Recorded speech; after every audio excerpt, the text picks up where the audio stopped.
And then that was year 2015.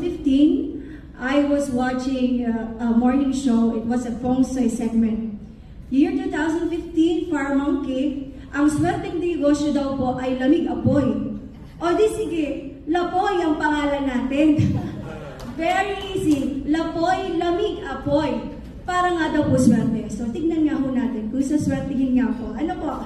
So, the business went well naman po sa Manila. We deliver food. The doctors, we are delivering, love the food that we deliver because it was Mexican food and Italian food. So it was quite different for the deliveries that they're having before.